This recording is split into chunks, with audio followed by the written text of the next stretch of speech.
श्री सरस्वती नमः। श्री कृष्णाय नमः। देखिए, आज हम चर्चा करेंगे धर्मगुरु, पंचांग, व्रत पर्व का निर्णय, इनके सम्मिलन पर, अर्थात इनका समग्र चिंतन। इसके बाद धर्मगुरु के बाद हमारे चैनल वाले और फिर हमारे यजमान जो सामान्य जनता है। सबसे पहले मैं आपको बता दूं कि अभी जो दीपावली के ऊपर रायता फैला है, न खाएंगे न खाने देंगे वैसी बात हुई, वो बहुत ही सनातन धर्म के विरुद्ध हुई। जिस पंचांग को आप कई वर्षों से देखते आ रहे हैं, उसको देखकर आप व्रत पर्व मना रहे हैं, और आज इस दीपावली पर आपने ये कहकर उस पंचांग की बात नहीं मानी कि निश्चित काल में तो अमावस्या रहेगी नहीं। अब ऐसे व्रत पर्वों के जो निर्णय देने वाले कौन थे वो भी देख लो। हमारे एक तो चौधरी साहब जो न्यूज़ चैनल पर आती हैं, उनने व्रत पर्व का निर्णय दिया, और कुछ धर्म गुरुओं ने भी व्रत पर्व का निर्णय दिया। तो मैं आप सबको सलाह देना चाहता हूं कि अब आप हमारे पंचांगों को न देखा करें, क्योंकि आप हमारे पंचांग का निर्णय तो मानते ही नहीं है। आपको अब या तो चौधरी साहब से पूछना चाहिए व्रत पर्व, या धर्म गुरु से पूछना चाहिए। जो लोग तिथि की उत्पत्ति नहीं जानते हैं, जिनको तिथि की परिभाषा याद नहीं है, वो धर्मगुरु बन के और आसन पर बैठकर और व्रत पर्व का निर्णय दे रहे हैं, और वो भी एक बार नहीं, दसों बार अलग अलग रूप में। अरे भाई, आप क्या कर रहे हो? क्या कहना चाहते हो? अब काशी की धर्म सभा का निर्णय अलग, बाकी का अलग। अरे भाई, पंचांग की पद्धति दो चलती है। पंचांग की पद्धति दो चलती है, तो जो हम दृश्य गणित से पंचांग बनाते हैं, यहाँ चंद्र है तो हम गणित से जो चंद्र लाएंगे वो यहीं आएगा, दिखेगा भी यहीं, आएगा भी यहीं। परंतु सूर्य सिद्धांत के गणित से वो चंद्रमा या तो यहां आएगा या फिर यहां आएगा। तो सूर्य सिद्धांत वाले क्या कहते हैं, देखने के लिए तो ये सही है, और बाकी जो अदृश्य फल हैं उनके लिए ये सही है। अब अगर सामान्य व्यक्ति ये सोच ले कि भाई देखने के लिए कोई चीज अलग जगह दिख रही है और वो फल अलग जगह क्यों करेगी। मान लो कि ये है आपका ईरान, ये है इजराइल। इजराइल ने ईरान पर कोई मिसाइल दागी, तो देखने के लिए तो वो यहां दिखेगी, इजराइल में गिरी, पर क्या उसका प्रभाव पड़ोस के मुल्क में होगा, पाकिस्तान में? ईरान में जो मिसाइल गिरी, उसका पड़ोस के मुल्क में प्रभाव होगा क्या? कि नहीं, देखने के लिए तो वो यहां ठीक है, पर उसका प्रभाव यहां होगा, अदृश्य फल। क्या आपके बात हजम होती है? अगर हजम नहीं होती है, तो जो काशी का जो सूर्य सिद्धांती पंचांग है, या हमारे जो ग्रह लाघव से जो पंचांग निकलते हैं, या ब्रह्म सिद्धांत से जो पंचांग निकलते हैं, उन पंचांगों में अमावस्या सूर्यास्त के पहले ही समाप्त हो रही थी। तो उनने निर्णय दिया, परंतु जो हम सत्य को सत्य, जो जहां दिख रहा है उसी को मानने वाले जो लोग हैं, वो पंचांग तो ये दृश्य वाला मानते हैं, परंतु निर्णय काशी की सभा के ऊपर छोड़ दिया। काशी की सभा में बैठकर ये निर्णय करते कि दृश्य के अनुसार ये रहेगा और सूर्य सिद्धांत, ग्रह लाघव और ब्रह्म सिद्धांत से ये रहेगा, तो बात जमती। परंतु उनने एक ही फरमान जारी कर दिया कि पूरे भारत में एक ही दिन व्रत पर्व रहेगा, जो कि कतई सही नहीं था। अब इसके बाद मैं ये नहीं कह रहा हूं कि काशी की धर्म सभा गलत है या उनका निर्णय गलत है। उनने जो अपने स्तर से अपने पंचांग के अनुसार निर्णय लिया वो उनका सही है, परंतु हम जो दृश्य पंचांग मानने वाले हैं उनका निर्णय अपनी जगह 100% सही है। अब बात आती है अगली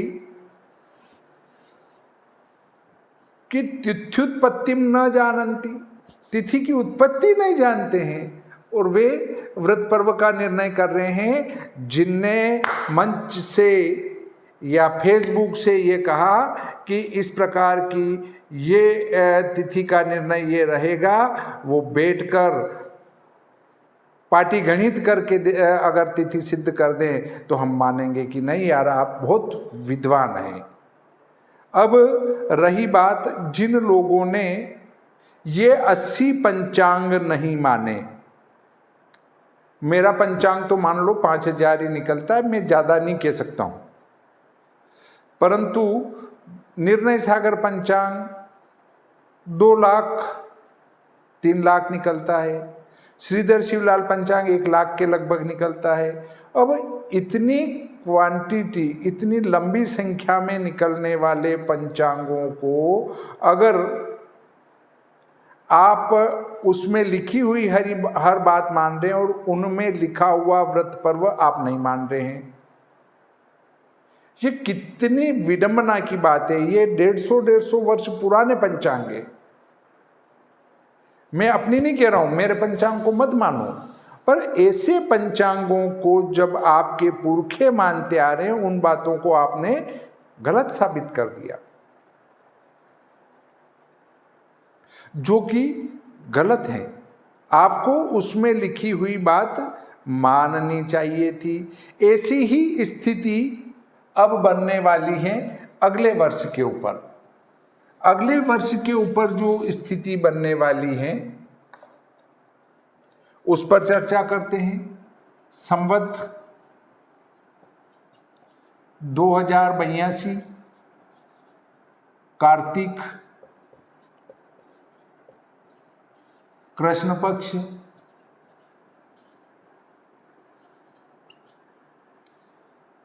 पहले तो 14 आएगी, फिर अमावस आएगी, फिर शुक्ल पक्ष की प्रतिपदा आएगी।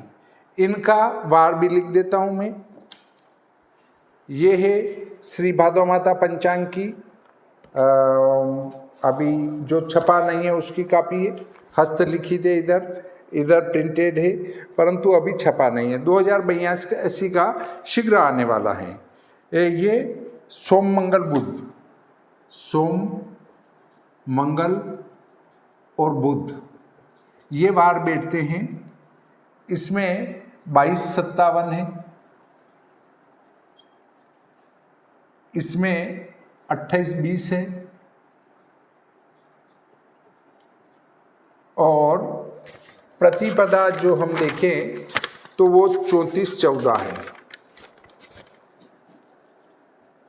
निमच में हमारा अमावस्या का दिनमान है वो 2820 है, मतलब इधर अमावस्या समाप्त होगी और इधर सूर्यास्त हो जाएगा, मतलब फिक्स, कोई मिनट आगे पीछे नहीं है। ये है हमारी 20 तारीख, 20-10-25, ये है हमारी 21/10/25 और ये है 22/10/25। तो देखिए अभी क्या बात हुई, किसी को भी कहा कि भाई यजमान का फोन आया कि पंडित जी पूजन 31 तारीख को कितनी बजे करना है, सिंह लग्न कब आएगा? तो भाई दीपावली तो 1 तारीख की, आप 31 तारीख को पूजा क्यों कर रहे हैं? बोले वृषभ लग्न में क्या अमावस्या है क्या? तो भैया नहीं, मेरी गलती हो गई, आप 31 तारीख को ही मनाओ। किसी ने कहा सिंह लग्न में अमावस्या है क्या? नहीं भैया, हमारी गलती हो गई, आप 31 तारीख को ही मनाओ। अब उनको कैसे समझाएं कि आप एकादशी का व्रत करते हो तो क्या वहाँ एकादशी 24 घंटे वाली का व्रत करते हो क्या?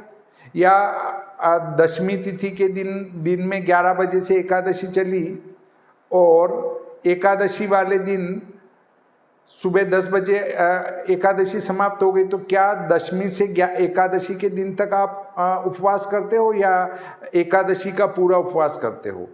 भाई वहाँ तो पूरी आपकी द्वादशी आ गई है, फिर तो भोजन कर लो।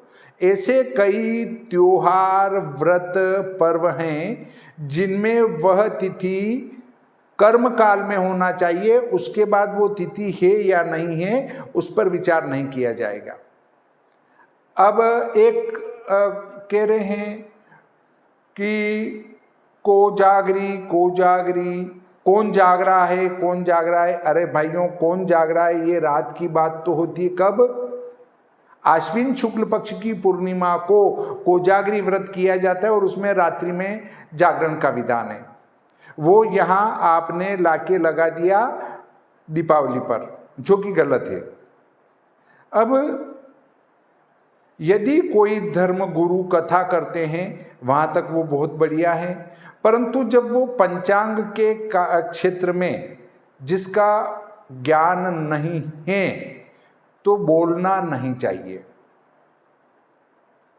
या फिर आप बोलना चाहते हैं तो पूज्य गुरुदेव मूलामनाय पीठ के, कांची पीठ के पूज्य शंकराचार्य जी ने वाराणसी में पंचांगकर्ताओं को, भारतीय स्तर के पंचांगकर्ताओं को बुलाया, बिठाया और कहा कि आप व्रत पर्व का निर्णय करके बताइए। तो सभी पंचांगकर्ताओं ने व्रत पर्वों का निर्णय किया और दीपावली का 1 नवंबर का निर्णय करके पूज्य गुरुदेव को सादर समर्पित किया। उनने कहा कि जो तुम लोगों ने, विद्वानों ने निर्णय लिया है, मैं उस पर अपनी सम्मति देता हूं। तो ये बात होती है व्रत पर्व निर्णय की, कि जो उस क्षेत्र का जानकार है उनकी सभा बुलाकर क्या आपने पूछा कि व्रत पर्व कौन सा सही रहेगा? अगर नहीं पूछा तो सीधे 80 से 100 पंचांगकर्ताओं ने जो दीपावली 1 नवंबर की लगाई थी, क्या उनने बिना सोचे लगा दी, बिना शास्त्रार्थ किए लगा दी? सभी पंचांगकर्ता आपस में चर्चा करते हैं, उसके बाद ही कोई भी संदिग्ध व्रत होता है उसको अपने पंचांग में प्रकाशित करते हैं, सार्वजनिक रूप से निर्णय करने के बाद। और उसके बाद जो ये डिबेट में बैठने वाले अपने मन मर्जी से कुछ भी फेंकने लग जाते हैं, तब उन पंचांगकर्ताओं के दिल को बड़ा आघात पहुंचता है। तो अब मैं ऐसे धर्मगुरु और ऐसे जो डिबेट करने वालों को ये कहता हूं कि अपना एक पंचांग स्वतंत्र निकाले और उसमें इस प्रकार के निर्णय लगाएं, हमें कोई आपत्ति नहीं है। अब हमारा इस दीपावली का जो निर्णय करने बैठेंगे, तो देखिए हमारे नीमच में ये स्थिति हो रही है कि सूर्यास्त के ठीक समय पर वो समाप्त हो रही है। तो अब नीमच से जब पश्चिम में चलेंगे, उदयपुर हुआ, बांसवाड़ा, प्रतापगढ़, आपका गुजरात, मुंबई, जोधपुर, जैसलमेर, बाड़मेर, पंजाब का पश्चिमी भाग, ये इन आपका पाकिस्तान इधर जो है वो प्रदोष काल में अमावस्या बिल्कुल भी नहीं रहेगी।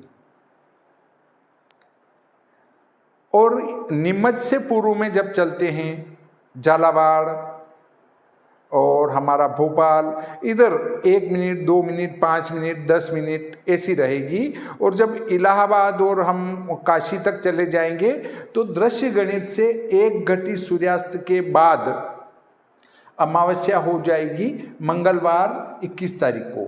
तो वहाँ तो इस वर्ष वाला नियम लागू हो जाएगा कि दोनों दिन प्रदोष में हो तो दूसरे दिन, और दोनों दिन न हो तो फिर धर्म सिंधु में एक वाक्य लिखा गया है उसके अनुसार। अब आपके दिमाग में लोगों ने ये ठूस ठूस कर भर दिया कि अमावस्या की रात्रि में लक्ष्मी माता भ्रमण करने आती हैं। तो आप अपने मस्तिष्क को खाली कर लीजिए, क्योंकि अमावस्या की रात्रि में लक्ष्मी माता भ्रमण करने नहीं आती हैं। जिस दिन दीपावली होती है उस रात्रि में लक्ष्मी माता भ्रमण करने आती हैं, चाहे उस समय प्रतिपदा आ जाए। अगर आप को लगता है कि मैं तो जरूरत से ज़्यादा समझदार हूँ, तो जिन लोगों ने इतने बड़े बड़े ग्रंथ लिख दिए 1500 पृष्ठों के, और उनने व्रत पर्वों का निर्णय लगा दिया, क्या उनको इस बात का ज्ञान नहीं था कि निश्चित में अमावस्या होगी, उस दिन लक्ष्मी माता नगर में भ्रमण करने आएगी, या जिस दिन दीपावली होगी उस दिन लक्ष्मी माता नगर में भ्रमण करने आएगी? तो आपका निश्चित काल में अर्थात अर्धरात्रि में अमावस्या है या नहीं है, उसका दीपावली से कोई संबंध नहीं है। एक जगह ये जरूर लिखा है कि प्रदोष और निशित व्यापिनी जिस दिन मिले उसको ग्रहण कर ले, ये एक वाक्य हैं। परंतु उसके बाद जो आगे वाक्य लिखे गए हैं, पहला वाक्य दूसरा वाक्य, पहला वाक्य का काट दूसरा वाक्य करता है, दूसरे वाक्य को समाप्त कर देता है तीसरा वाक्य, और तीसरे वाक्य को समाप्त कर देता है चौथा वाक्य, और जो अंतिम वाक्य होता है वही उस ग्रंथकार ने सत्य माना है, इसलिए उसको सबसे अंतिम में लिखा है। अंतिम में लिखने का अर्थ है कि उससे पुराने जो वचन हैं वो स्वतः निरस्त होते गए हैं।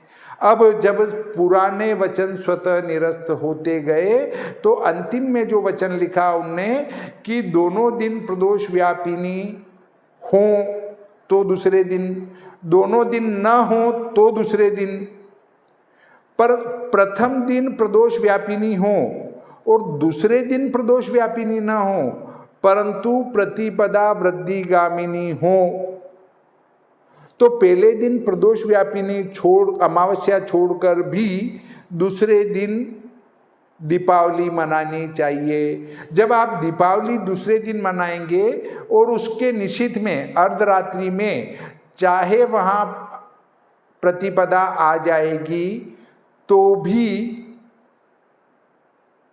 लक्ष्मी माता उसी प्रतिपदा वाली दीपावली में नगर में भ्रमण करने के लिए आएगी।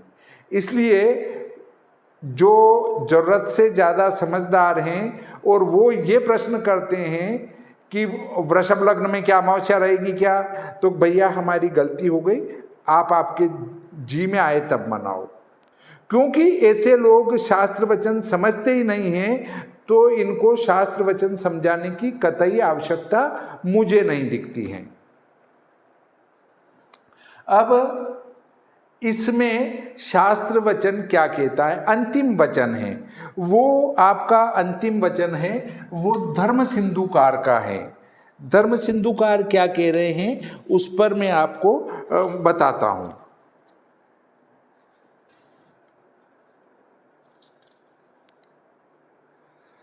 एतन्मते, ये मैंने नहीं लिखी है, ये आपकी खेमराज श्री कृष्णदास प्रकाशन की धर्म सिंधु हैं, परिच्छेद नंबर 2 हैं और पृष्ठ क्रमांक 177 है। एतन्मते उभयत्र प्रदोष व्याप्ति पक्षेपि परत्र दर्शस्य सार्धयामत्रयाधिक व्याप्ति तत्वात् परैव युक्तेति भाति।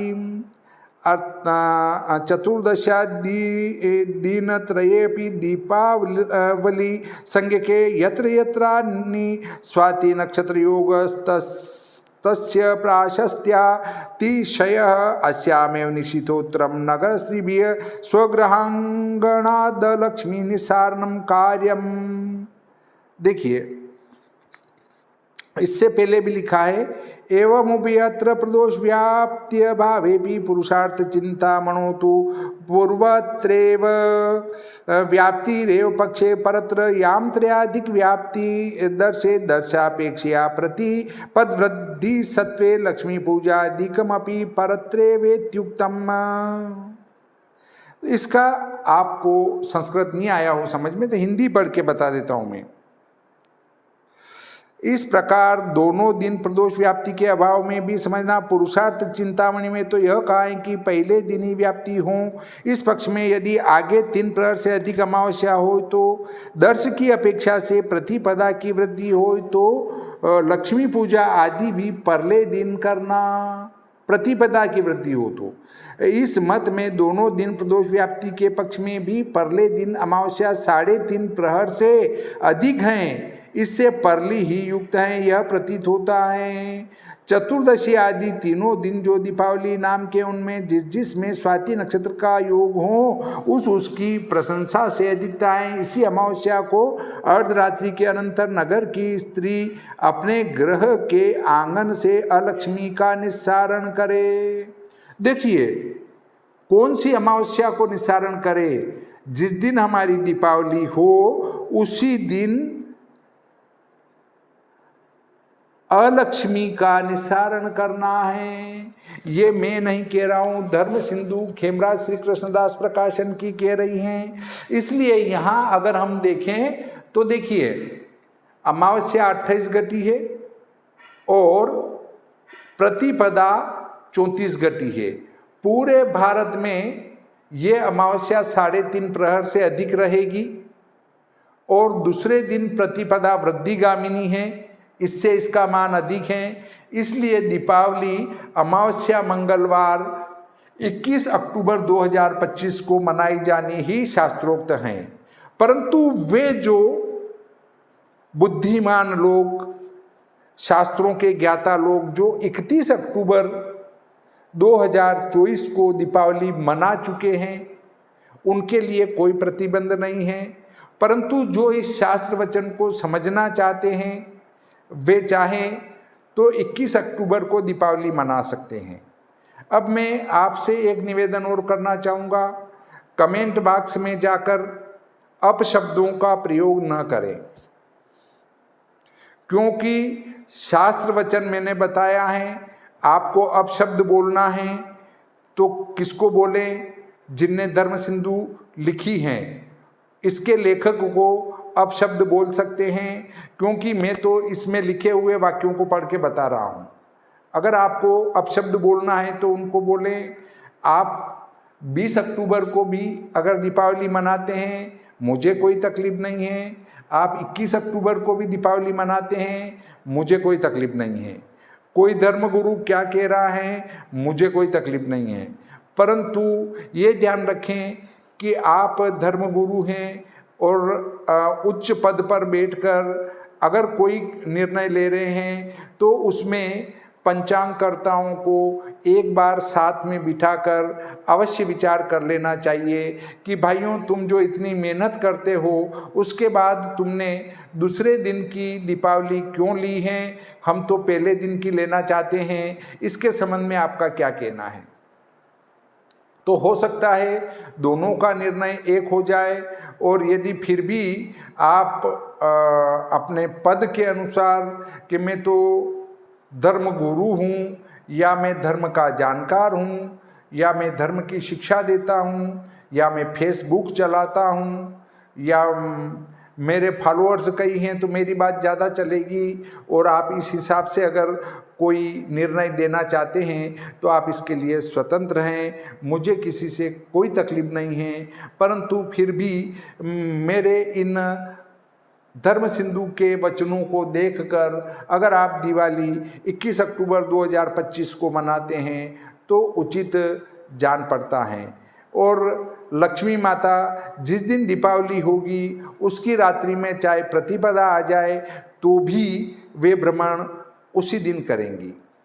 और काल रात्रि में ये नहीं कहा गया है कि निश्चित में अमावस्या होना चाहिए, काल रात्रि के संबंध में ये कहा गया है कि दीपावली की रात्रि, तो दीपावली की रात्रि जिस दिन हो वही काल रात्रि है, न कि निश्चित में अमावस्या मिल रही है वो है। दूसरी बात, कुछ ये कहते हैं कि अमावस्या को तो चंद्रोदय नहीं होगा, परंतु इस दिन प्रतिपदा आ जाएगी जो रात में चंद्रोदय हो जाएगा। तो इस गलतफहमी में न रहें और गणित करके चंद्रोदय को देख लें कि चंद्र उदय होगा क्या इस प्रतिपदा को। और अगर आप प्रतिपदा को चंद्रोदय बता रहे हैं, दिन में अमावस्या है और रात में प्रतिपदा आ गई और आप चंद्रोदय बता रहे हैं, तो ये आपकी सबसे बड़ी भूल है, किसी भी कीमत में चंद्रोदय होने वाला नहीं है। इस प्रकार आज का ये प्रकरण यहीं समाप्त करते हैं।